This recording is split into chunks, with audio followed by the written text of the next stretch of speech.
a man's true character, is revealed not by the wealth he displays, but by the secrets he keeps. For Julian Thorne, a New York millionaire, his secrets were about to collide at 30,000 feet. He boarded a private jet to Geneva for the business deal of a lifetime, his beautiful young mistress, Chloe, sipping champagne by his side. He believed he was flying toward a future of unlimited power, leaving his quiet, predictable wife, Amelia, behind in their Upper East Side apartment.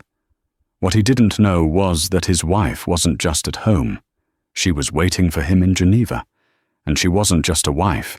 She was the secret investor about to decide his fate. The penthouse apartment on Park Avenue was silent, but not peaceful. It was the heavy, oppressive silence of things left unsaid, a stillness that hummed with the fluorescent glow of the skyline. Julian Thorne stood before the floor-to-ceiling windows, a tumbler of expensive Macallan 25 in his hand, the amber liquid catching the lights of Manhattan. He was a man carved from ambition, his reflection showing a sharp suit, a face that was still handsome, but hardening with the constant pressure of financial warfare. His company, Thorne Dynamics, a once dominant logistics empire, was bleeding. It was a slow, internal hemorrhage that no one on the outside could see. But Julian felt it every day in the frantic pulse in his wrist. This trip to Geneva was everything. It wasn't just a deal, it was a lifeline. "Must you pack so much, Amelia?" he said, not turning. His voice, usually so commanding in boardrooms, was clipped and impatient in his own home. Across the cavernous living room, Amelia Thorne, formerly Amelia Redwood Vance, paused, her hands resting on a simple, elegant leather suitcase. She was the woman he had married 12 years ago, the perfect wife. Demure, intelligent, and most importantly, from a family whose name had opened doors his own disruptive tactics could not. She was, he thought, the ultimate status symbol, one that had conveniently settled into the background of his life. Her appearance was one of carefully curated simplicity, classic cashmere, simple pearls, hair always impeccably styled. Tonight, she looked tired, but her eyes, the color of a winter sea, were clear and observant. "It is a charity gala, Julian," she replied, her voice soft. "My sister is hosting. It requires a few changes of wardrobe." "Right. The gala." He scoffed, swirling the scotch. "While you're sipping lukewarm champagne and discussing auction items, I'll be saving this company. Our company." Amelia's fingers tightened on the suitcase handle. "I am well aware of the importance of your meeting, Julian. You've mentioned it." "Mentioned it?" He finally turned, his face a mask of incredulous stress. "Amelia, this isn't just a meeting. This is Vanguard Equity Partners. This is the AR of Vance. Do you have any idea who that is?" "A notoriously private investment consortium, I believe. Very little is known about its principal," she said calmly, reciting the facts she had read. "Very little is known?" Julian laughed, a harsh, barking sound. "They're a ghost, a $1 trillion ghost, and they've finally agreed to a face-to-face. Their capital injection won't just float us, it will make us untouchable. I've been chasing this for 2 years. 2 years. And you're packing for a party." He saw the flicker in her eyes, but mistook it for hurt. It was, in fact, pity. "I wish you success, Julian, truly." "I don't need wishes, Amelia. I need focus, which is why," he said, walking over to his own sleek aluminum Rimowa briefcase. "I'll be taking the Gulf Stream tomorrow morning. I need to be sharp. No commercial flights, no distractions." "Of course," she said. "I'll be leaving for Boston around the same time. I'll have Thomas take me to LaGuardia." "Fine." He finished his drink in one aggressive swallow, the ice clinking sharply. He strode past her, deliberately not making eye contact, and disappeared into his study. The heavy door clicked shut.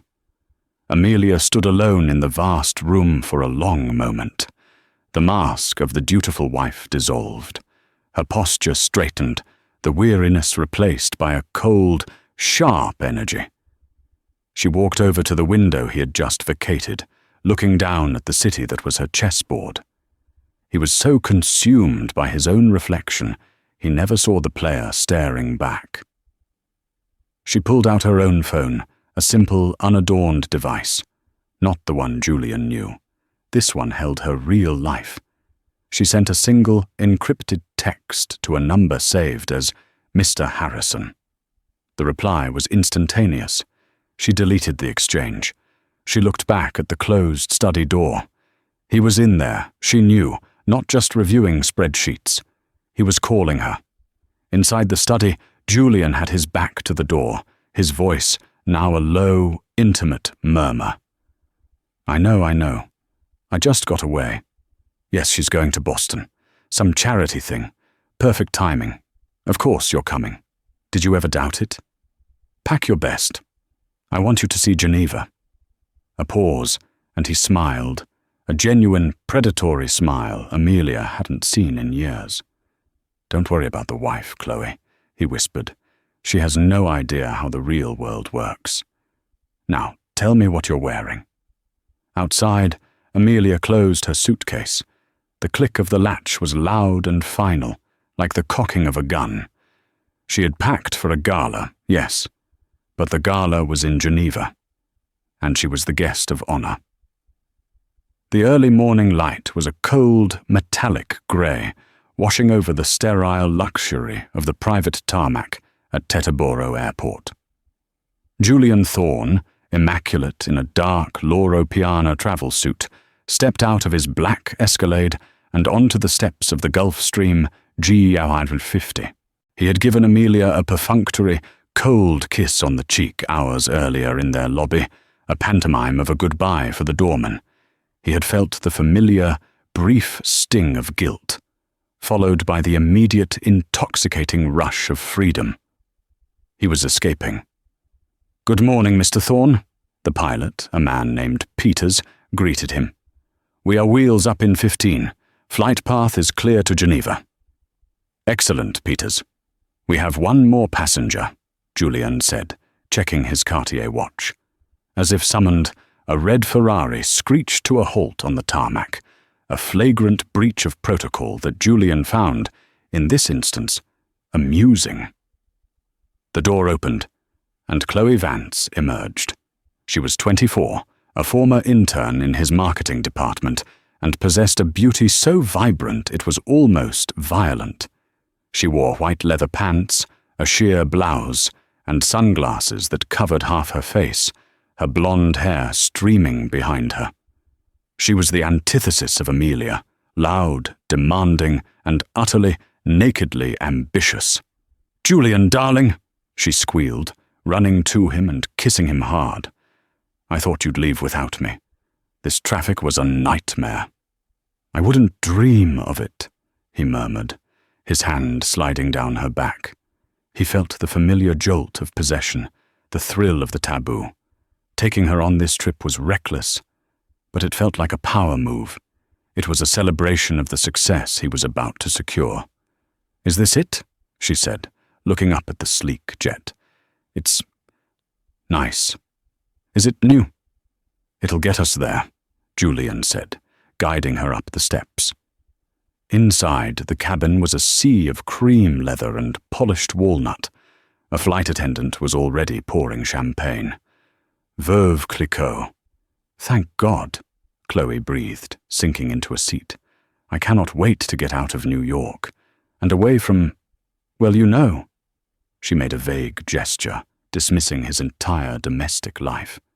"To Geneva," Julian said, clinking his glass with hers. "And to Vanguard." "To us," Chloe corrected, leaning in. "When this deal is done, Julian, you have to promise me. No more hiding. I am so tired of being your secret. I deserve to be seen." "When this deal closes," Julian said, the champagne and the altitude already making him feel invincible, "I can do anything. anything I want. He saw his future, a new dynamic life with Chloe, his company revitalized, the old Amelia surgically and cleanly removed. As their jet taxied and soared into the sky, banking east over the Atlantic, another far more discreet departure was taking place from LaGuardia. Amelia Thorne, in a simple but impeccably cut navy trouser suit, sat in the muted, anonymous comfort of a first-class commercial cabin. She had her laptop open, but the screen was angled away from her seatmate.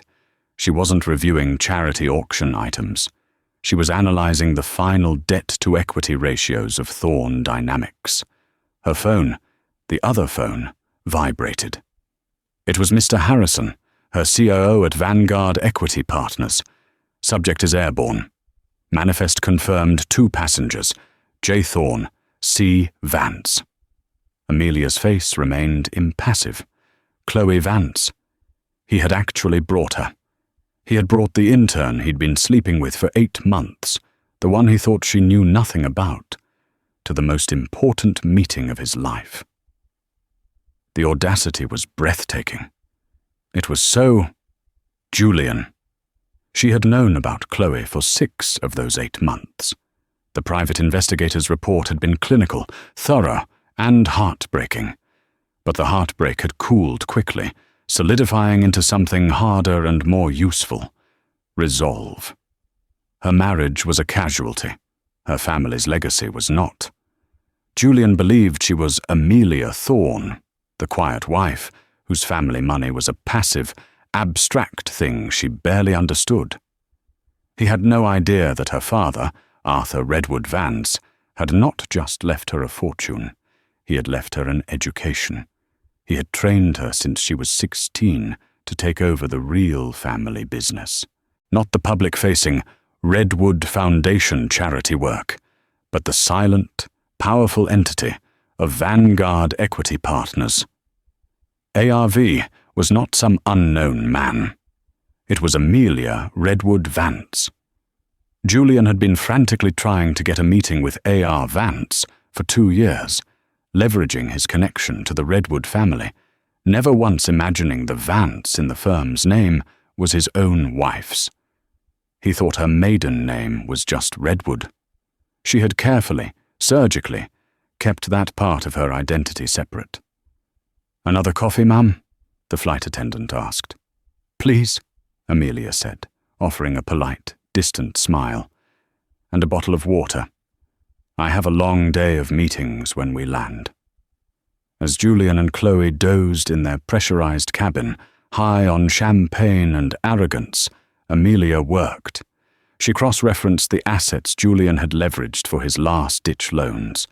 She saw the properties, the stock portfolios, the art. And she saw it. He had leveraged the deed to their Park Avenue penthouse. Not just his half, her half, too.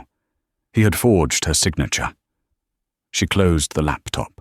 The quiet hum of the Boeing's engines was the only sound. The fog of her sadness was gone, burned away by a clean, white-hot rage. He wasn't just trying to save his company. He was trying to gamble with her legacy. He was trying to pay for his mistress with her father's money. The pilot's voice crackled over the intercom, announcing their initial descent into Boston. It was a short, simple flight, a decoy.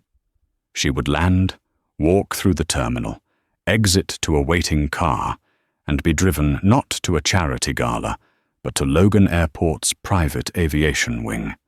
Her own jet, a faster, more advanced Bombardier Global 7500, registered to a shell corporation in Delaware, was waiting.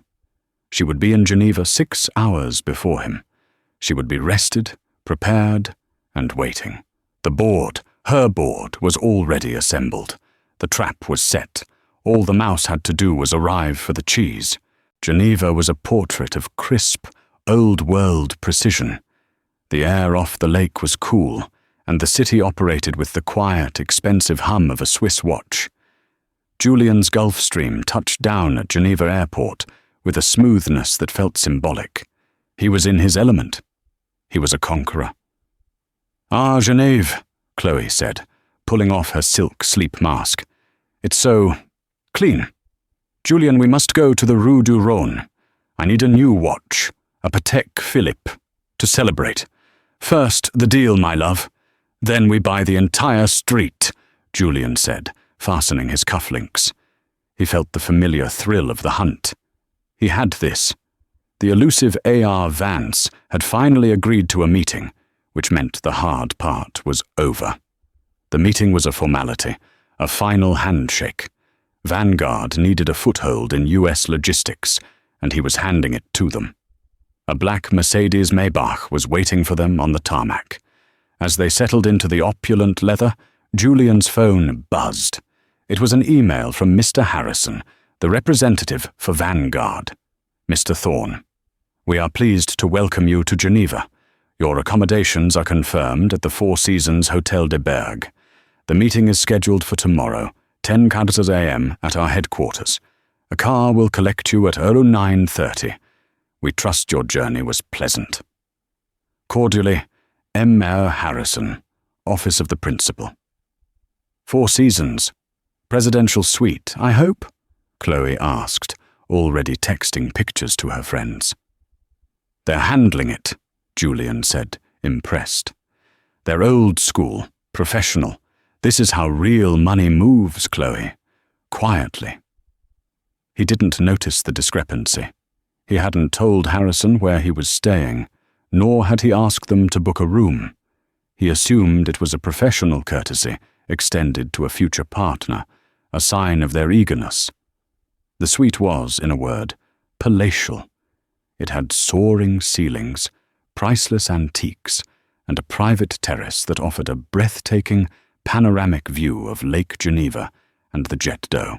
A bottle of Dom Pérignon Rosé was chilling in a silver bucket next to a 3-tiered platter of macarons and artisanal cheeses. "Now this is more like it," Chloe purred, dropping her fur coat on a Louis XV armchair. She ran to the terrace, throwing her arms wide. "I could get used to this. Imagine, Julian, our life.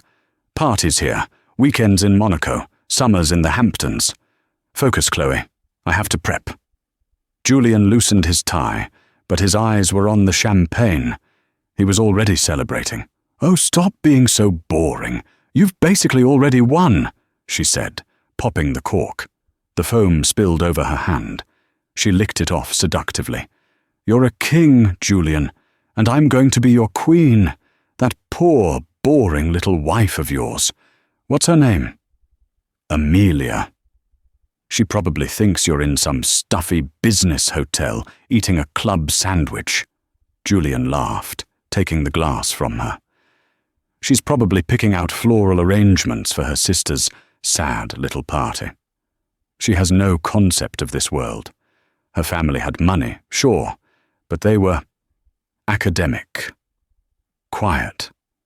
All that matters is that she stays in her lane." "And what's my lane?" Chloe asked, wrapping her arms around his neck. "Right here," he murmured, kissing her. "You're my reward." He spent the next few hours in a bubble of supreme confidence. He reviewed his pitch, a masterful presentation, full of bullish projections and strategic synergies. He practiced his answers to the tough questions he imagined this Vance character might ask. He felt sharp, powerful, and virile. Chloe ordered a small mountain of room service, took a bubble bath, and paraded around the suite in new lingerie she'd bought for the trip. As evening fell, they dined at Il Lago, the hotel's Michelin-starred restaurant. Julian spoke loudly about his company, his plans, his inevitable success. Chloe hung on his every word, her eyes sparkling with the reflection of his credit card's limitless potential. They were the perfect picture of new, brash, conquering money. Across the lake, in a different, more discreet wing of the same hotel, Amelia was finishing her own dinner. She was not in the presidential suite. She was in the Redwood suite, a private, unlisted residence reserved for the hotel's most powerful and anonymous guests. Guests who, like her family, had been patrons for generations. She ate a simple meal of grilled fish and vegetables, her table covered not in champagne bottles, but in legal documents. Mr. Harrison, a severe man in his late 50s with the quiet competence of a master chess player, sat opposite her. "The final audit is complete, Miss Vance," Harrison said, sliding a folder across the table. "He did it. He forged your signature on the Park Avenue mortgage agreement. He collateralized it against a bridge loan from a bank in the Cayman Islands. A bank, I might add, that we acquired 3 months ago." Amelia's expression did not change. She opened the folder and read the details. The forgery was clumsy, a desperate man's attempt to copy her flowing signature. "He's arrogant," she said, her voice a low, steady monotone. "He's always believed intelligence is measured in decibels. He thinks because I am quiet, I am stupid. He has also, against his company's bylaws, leveraged the employee pension fund to cover operational shortfalls for this quarter," Harrison added. That made her pause. "The pensions, his father's employees. He is drowning, and he is pulling everyone down with him." Amelia closed the folder. The illusion she had held of the man she married, the brilliant, driven, if sometimes ruthless man, was gone. In his place was a common criminal, a fool and a cheat. "And the other matter?" she asked, not looking up. "The guest," Harrison said, with a slight, distasteful frown. "Chloe Vance. She is with him in the presidential suite. Our staff at the front desk confirmed his check-in. He was loud." "Of course he was," Amelia said. She stood and walked to her own terrace. The view was the same as Julian's, but she saw it differently. He saw a prize. She saw a panorama of her responsibilities. "He brought her to the table," Amelia said, more to herself than to Harrison. "He brought his infidelity, his disrespect, into my world, my family's world." "How do you wish to proceed, Miss Vance?" Harrison asked. "We can have the hotel manager remove her. We can have her escorted to the airport." Amelia was silent for a long time, watching the pinpoint lights of the boats on the dark water.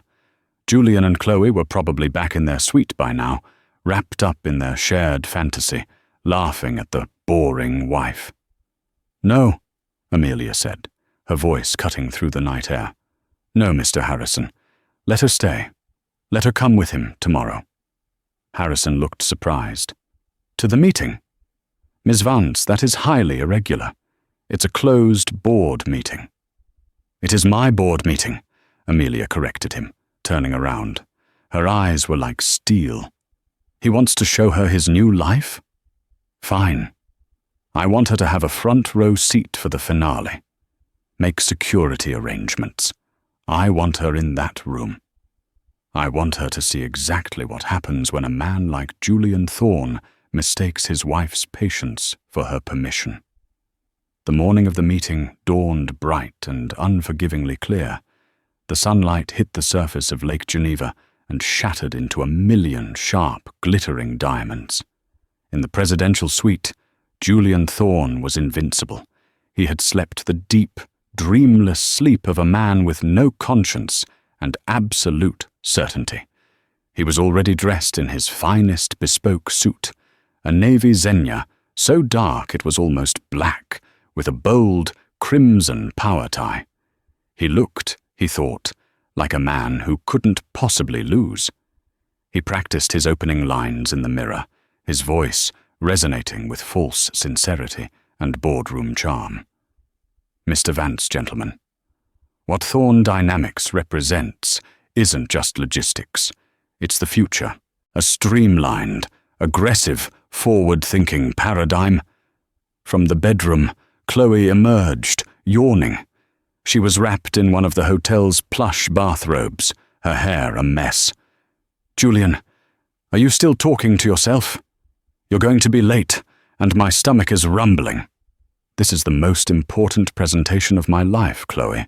It has to be perfect." "It will be perfect," she said, coming up behind him and massaging his shoulders. "You're perfect. Now, I've been thinking." "Oh?" he said, distracted, adjusting a cufflink. "I'm coming with you." Julian froze. He turned to look at her. "What? Don't be ridiculous. This is a closed-door meeting with a trillion-dollar investment firm. You can't just—" "Come along." Her face immediately crumpled, the pout emerging. "Why not? You said I was your partner. You said this was the start of our new life. How can it be our life if I'm hiding up in a hotel room like some mistress?" The word hung in the air. "You're not," Julian said quickly, the denial reflexive. "You are. You're my future. But this is business, Chloe. They're old-world Europeans. It's not appropriate." "I think it's very appropriate," she argued, her voice hardening. "I want to see you in action. I want to meet this Mr. Vance. I want him to see the woman who's going to be by your side. It shows strength. It shows you're a modern man, not hiding behind some dowdy wife." Julian hesitated. A part of him, the rational part, screamed that this was a colossally bad idea. But another, larger part, his ego, was intrigued. He imagined walking in not just as a CEO, but as a man who had it all, the money, the power, and the stunning young woman on his arm. It was a projection of total victory. What better way to show this ghost Vance that he was a man of decision and vitality? "You'd have to be silent," he said, the idea taking root. "You'd be an observer, my executive consultant." Chloe's face lit up. "Of course. I'll be brilliant. I'll just sit there and look supportive. Now, what do I wear?" An hour later, they descended to the lobby. Chloe had chosen a vibrant, tight-fitting red dress that was more appropriate for a cocktail party than a 10 a.m. financial meeting. But Julian, blinded by his own arrogance, simply thought she looked spectacular. The Maybach was waiting. "Vanguard headquarters," Julian said to the driver, his voice booming with confidence. "Yes, Mr. Thorne, I know the way." As they pulled into the sleek, modern glass and steel building that served as Vanguard's anonymous European hub, Julian felt a final, glorious surge of adrenaline. This was it. The rest of his life was beginning. At that exact moment, 2 floors above them, Amelia was standing at the head of a long, imposing boardroom table. The room was vast, with one wall of glass overlooking the city and the lake. The other 3 walls were dark, polished mahogany. At the table sat her board, Mr. Harrison, 2 sharp-eyed lawyers, one from Zurich, one from New York, and her chief financial officer. They were all silent, their folders open. Amelia was unrecognizable as the Mrs. Thorne of Park Avenue. She wore a severe, custom-made suit of charcoal grey wool. Her hair was pulled back into a tight, intricate chignon. Her only jewellery was her father's watch and a pair of discreet diamond studs. She looked less like a wife and more like a general preparing for battle. "Security confirms they are in the elevator." "Both of them," Harrison said quietly, checking his tablet. "Good," Amelia said. Her voice was ice. "Miss Vance," the New York lawyer, a man named Bennett, interjected. "Are you absolutely certain about this? Theatrics are unpredictable. We can simply let Mr. Harrison handle the negation. Your presence isn't strictly required for the asset seizure." Amelia looked down the long, empty table. She thought of the forged signature. She thought of the pension funds. She thought of the endless, quiet humiliations, the condescension, the years of being treated like a decorative, brainless object. "Mr. Bennett," she said, her voice so cold it seemed to lower the temperature in the room. "When a surgeon has to remove a cancer, he does not send his assistant to do it. He cuts it out himself, with precision." She walked to the window, her back to the room. and looked down at the city. He wants to meet A.R. Vance. He wants the power and the money. Well, today he gets his wish. He is going to see exactly who he married, and exactly who he tried to rob. She heard the faint ding of the private elevator arriving in the reception area outside. "Take your seats, gentlemen," Amelia said, turning from the window. She walked to the high-backed leather chair at the head of the table and sat down. Her hands were perfectly steady. She didn't fidget. She didn't check her reflection. She simply waited. The double doors to the boardroom were closed. On the other side, Julian was adjusting his tie one last time. "Ready, darling?" Chloe whispered, clutching his arm. "Born ready," Julian said. A receptionist opened the door. "Mr. Thorne, the board will see you now."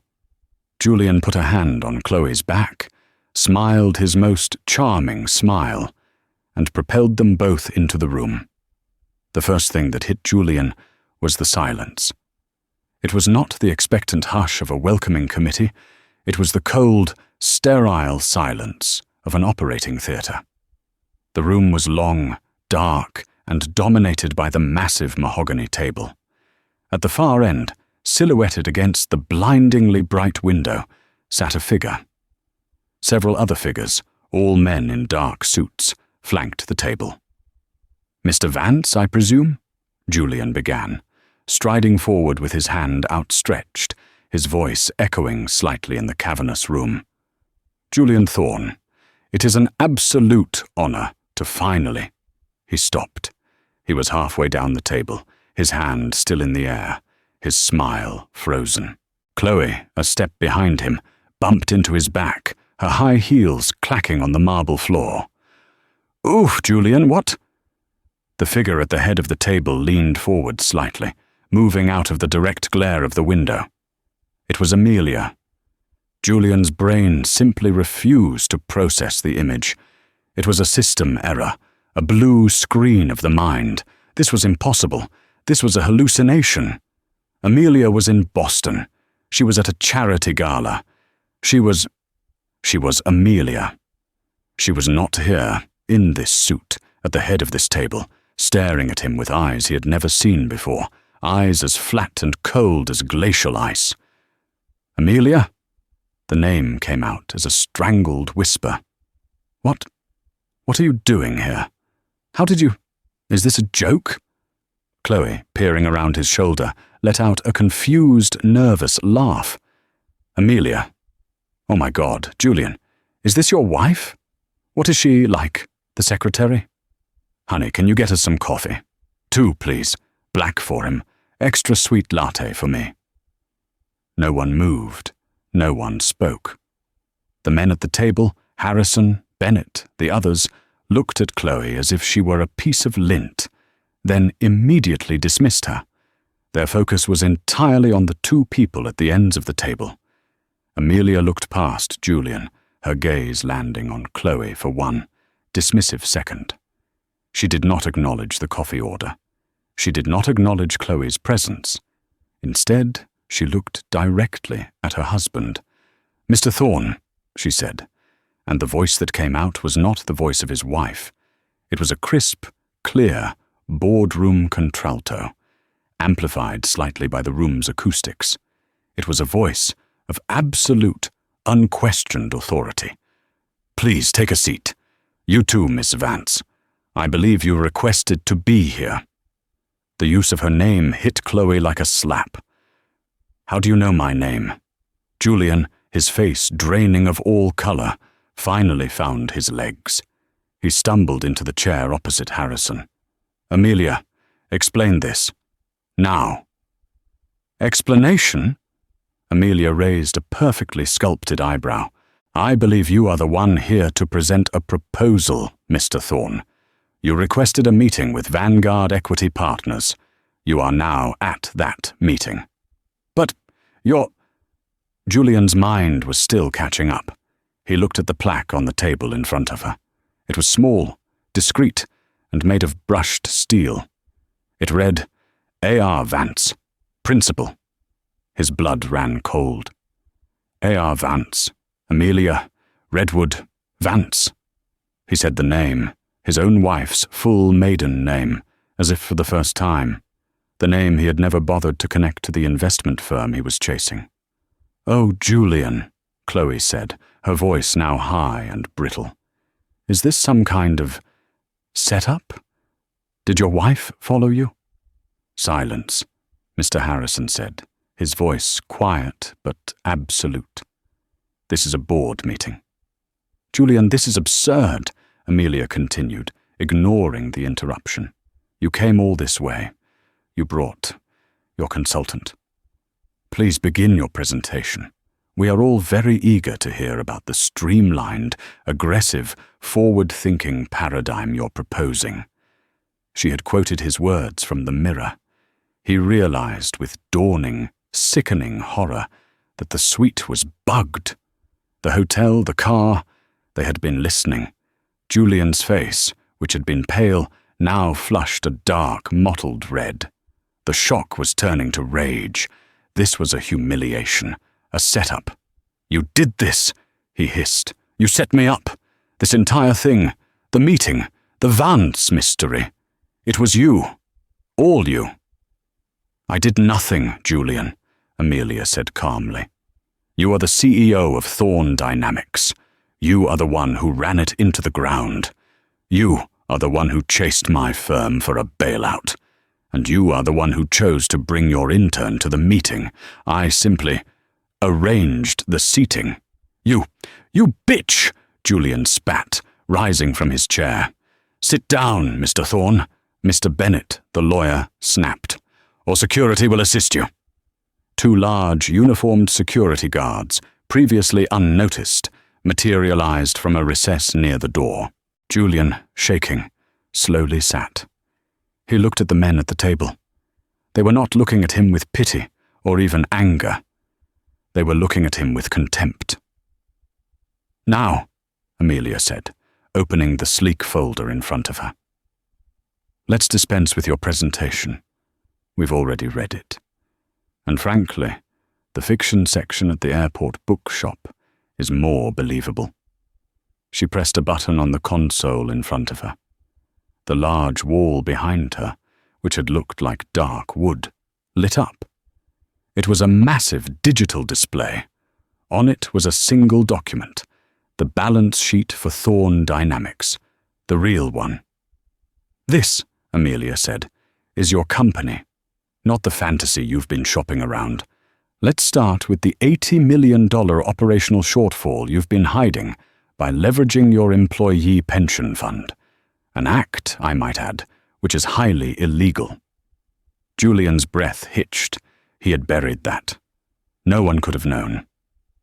"Or," Amelia continued, swiping to the next slide, "we could discuss the series of bridge loans you've taken out, specifically this one, from a small boutique bank in the Cayman Islands."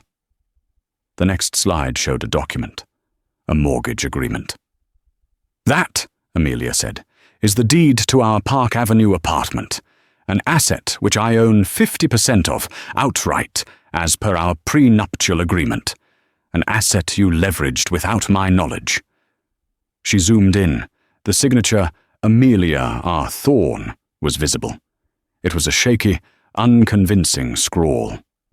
"And that," she said, her voice dropping to a whisper, "is a felony, Julian. A very, very clumsy forgery."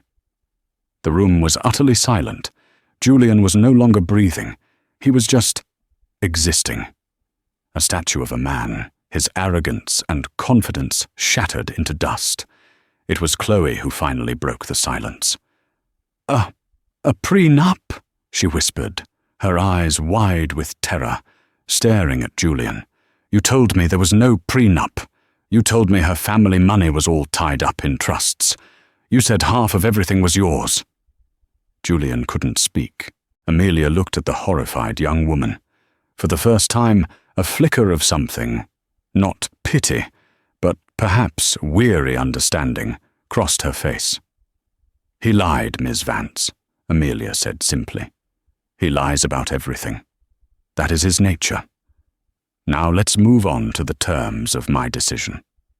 Julian stared at the screen, at the digital copy of his forged signature, at the red-flagged numbers of the pension fund. The complex, invincible fortress of his life, built on charm and risk and deceit, had just been leveled by a single, quiet detonation. And the demolitions expert was his wife. "Amelia, please," he managed, his voice hoarse. The rage was gone, replaced by a desperate, pathetic pleading. "Listen to me. We can fix this. It's just creative accounting. Every big company does it. I was trying to protect us, to protect you." Amelia actually laughed. It was not a sound Julian had ever heard from her. It was short, sharp, and utterly devoid of humor. "Protect me?" she repeated, disbelief coloring her icy tone. "You were protecting me when you leveraged my home? Were you protecting me when you stole from your employees, the people who trusted your father for 30 years? Or," and here her eyes flickered to Chloe, who looked as if she were about to be physically sick, "were you protecting me when you booked this trip, using company funds to fly your mistress to Geneva in a G550? The color drained from Chloe's face. "Company funds? You said it was your jet." "Julian doesn't own a jet, Ms. Vance," Mr. Harrison interjected, his voice dripping with disdain. "He charters it, and he's 3 months behind on his payments to NetJets. We know. We bought the debt." This new piece of information hit Julian like another physical blow. You bought my debt?" "We own all of your debt, Julian," Amelia said, standing up. She began to pace slowly in front of the window, a predator outlining the borders of her cage. "For the last 6 months, while you've been distracted, Vanguard has been quietly acquiring every piece of Thorn Dynamics' outstanding debt. The loan from the Caymans? That was us. The bonds you issued last quarter? Us. The lease on your corporate headquarters in Manhattan? We are your new landlord. You haven't been trying to get a meeting with a new investor, Julian. You've been unknowingly corresponding with your single largest creditor." Julian's world tilted. He wasn't here for a lifeline. He had been summoned for an execution. You can't," he stammered. "Why? Why would you do this? We're married." "Yes," Amelia said, stopping directly in front of him. She leaned down, placing her hands flat on the gleaming table. She was close enough that he could smell her perfume. It wasn't the light, floral scent she wore at home. This was something dark, expensive, and smoky. "We are married, and as your wife, I had a front row seat. I watched you become this hollow man, arrogant, dismissive, and sloppy. You thought I was a fool, Julian, a decoration. You thought I was just Amelia, the woman who hosts charities and picks out furniture." She turned and addressed the room. "But my father, Arthur Redwood Vance, did not raise a fool. He raised his successor. When he died, he left me in control of this firm. A firm you saw as a target, never once connecting it to the woman sleeping in your bed." She walked back to her chair. "So no, Mr. Thorne, Vanguard will not be investing $300 million to save your company. We will be calling in the $500 million in debt you already owe us, effective immediately." "No!" Julian shouted, leaping to his feet again. "You can't! That will bankrupt me. It will trigger every other clause. I'll be ruined." "You are already ruined, Julian," Amelia said flatly. "You did this to yourself." "But what about you?" he cried, grasping at straws. "Our assets, the prenup. Even with the prenup, you'll lose. The press. It will be a scandal." "Ah, the prenup," Mr. Bennett, the lawyer, said, finally speaking up. He slid a thick, leather-bound document across the table. "I have it right here. I drafted it myself 12 years ago, at Mr. Redwood Vance's request. It's quite ironclad. It protects all of Ms. Vance's assets, all of Vanguard, and all inherited properties. But you are correct, Mr. Thorne. Your shared assets would normally be split. Julian nodded, a wild, desperate hope in his eyes. Yes, see? The apartment. The art. However, Bennett continued, if you'd kindly turn to page 14, section 8b, the infidelity clause. Julian's blood turned to ice. An infidelity clause? Chloe shrieked, her voice cracking. You signed an infidelity clause? It's very specific, Bennett said, clearly enjoying himself. It states that in the event of proven marital infidelity on Mr. Thorne's part, he forfeits any and all claim to shared assets, including but not limited to real estate, art, and liquid accounts. All claims revert to Miss Vance. Proven? Julian spat. You can't prove anything. Amelia sighed. Julian, please don't make this any more pathetic than it already is. Mr. Harrison. Harrison tapped a key. The main screen lit up again. This time it wasn't spreadsheets. It was a photograph. Julian and Chloe kissing outside a restaurant in Soho. Date stamped. The next slide, Julian and Chloe entering a hotel. The next, a clear shot of them on the tarmac at Teterboro, just yesterday. The next, a still from the security camera inside the elevator of the Four Seasons, showing them in a passionate embrace. Chloe let out a small, strangled sob and covered her mouth.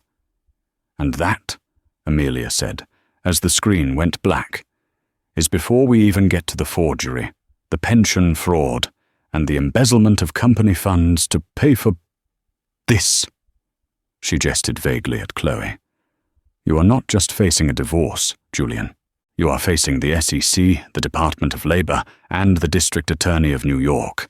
You're not just losing your company, you're losing your freedom. Julian Thorne collapsed into his chair. It wasn't a slow sinking. It was a gravitational failure. The strings holding him up had been cut. He stared at the polished table, his reflection staring back, a broken, terrified, middle-aged man. He was finished, utterly and completely. Now, Amelia said, her voice brisk, Mr. Harrison will present you with two options. Option A, you sign these documents, transferring your remaining shares in Thorne Dynamics and your signatory power over to us, immediately. You also sign these divorce papers, which cite irreconcilable differences, and you agree to the terms of the prenup. You walk out of here with nothing. Literally nothing. But if you do that, Vanguard may choose to restructure the pension fund and make your employees whole, and we may choose to handle the forgery and embezzlement as an internal matter. And option B, Julian whispered, his lips barely moving. Option B, Amelia said, standing up. You refuse, and I call the police. Right now. The choice is yours. You have 5 minutes. Amelia walked to the door, followed by her CFO. She paused, her hand on the handle. Oh, and Julian. He looked up, his eyes vacant and dead. The presidential suite was booked on my account, as was your jet. Your credit cards were all frozen an hour ago. So, however this ends, you'll need to find your own way home. She swept out of the room, leaving him alone with the lawyers, the security guards, and the weeping girl in the red dress. The heavy boardroom door clicked shut, and the silence that descended was heavier and more suffocating than before. Julian sat, unmoving, staring at the stack of documents Mr. Harrison had pushed in front of him. It was his entire life, condensed into 100 pages of surrender. Chloe was the first to move. Her sobs, which had been hysterical, sharpened into a shrill, panicked anger. You! She shrieked, standing up and pointing a trembling finger at Julian. You idiot! You ruined me! You told me you were powerful! You told me you were rich! You swore to me you were leaving her! That I was going to be the new Mrs. Thorne! Julian didn't even look at her. He was a hollowed-out shell. An infidelity clause? Pension fraud? Chloe was backing away toward the door, her eyes wide with the realization that she was tied to a sinking ship. No, a submarine that had already imploded. "You're a criminal. You lied to me. I'm a witness." "Miss Vance," Mr. Bennet said, his voice bored, "you are free to go. I'd advise you to find your own legal counsel, and as your credit cards are secondary to Mr. Thorne's accounts, I'd imagine they are also no longer functional." That hit her. My cards? I can't. How am I supposed to get back to New York?" "That is not our concern," Harrison said, tapping his pen. "Mr. Thorne, the clock is ticking." Chloe looked at Julian, her face a mask of pure, undiluted hatred. "I hate you, Julian Thorne. You're pathetic." She grabbed her purse, yanked open the boardroom door, and ran out, her heels echoing down the marble hallway. She was gone. The reward, the future, the queen, evaporated at the first sign of actual trouble. Now, it was just Julian. He was alone with the men who were here to dismantle him. He picked up the pen. His hand was shaking so violently he could barely hold it. He thought of his father, the man who had built Thorne Dynamics from a single truck. He thought of the arrogance with which he had dismissed Amelia for 12 years, the sheer, blinding hubris. He had seen her as a soft, passive, background element to his dynamic life. He never realized he was just a noisy, temporary character in her story. She hadn't just checkmated him. She had revealed he was playing checkers while she was playing three-dimensional chess, a game she had already won before he even sat down. He signed the first page. The divorce settlement. He signed the next. The transfer of shares. He signed the next. The forfeiture of assets. Each signature felt like a pint of blood leaving his body. When he was done, he pushed the stack back.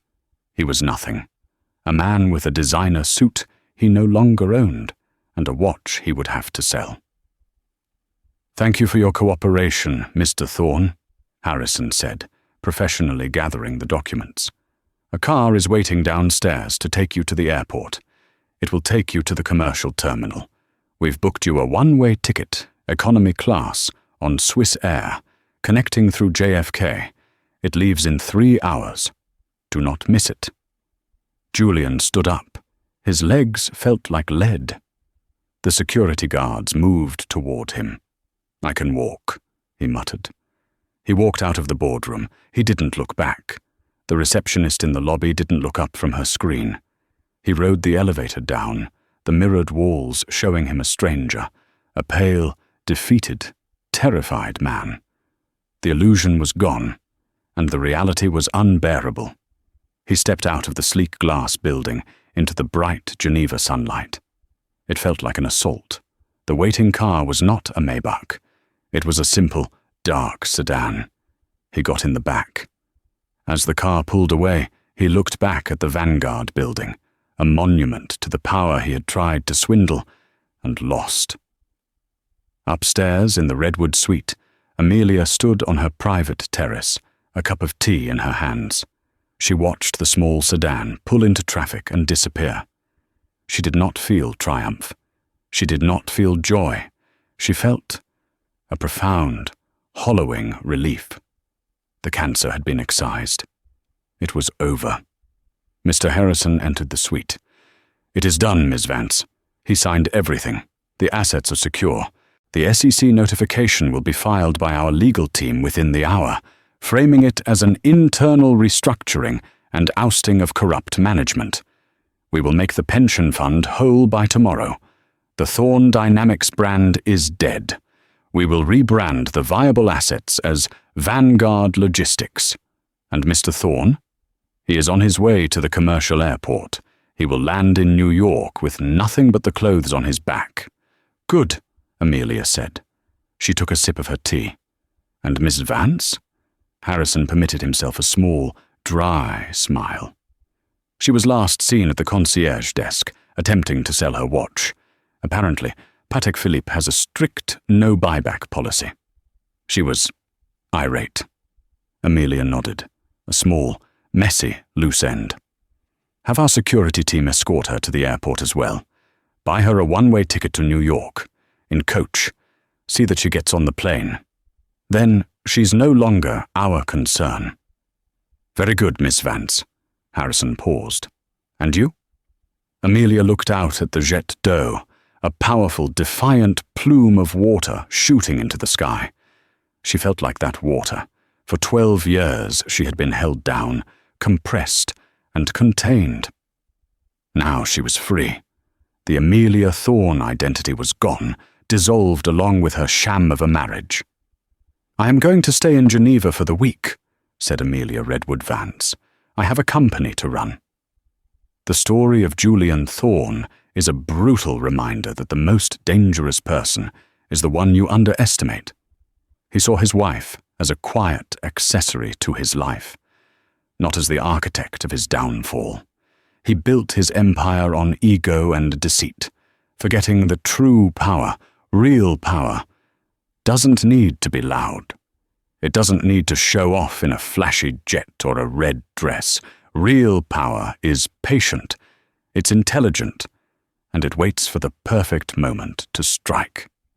Julian lost everything, not because he was caught, but because he was arrogant enough to believe he was the smartest person in the room, never realizing he wasn't even on the guest list. What do you think? Was Amelia's revenge justified? Or was it a cold, calculated destruction? Could Julian ever have been redeemed? Or was he a victim of his own incurable arrogance? Let me know your thoughts down in the comments. This story was a wild one. And if you enjoyed this journey into drama and sweet, sweet revenge, please show your support. Hit that like button. Share this video with a friend who loves a good story, and most importantly, subscribe to the channel for more tales of secrets, lies, and the powerful truths that always come to light. Thank you for listening.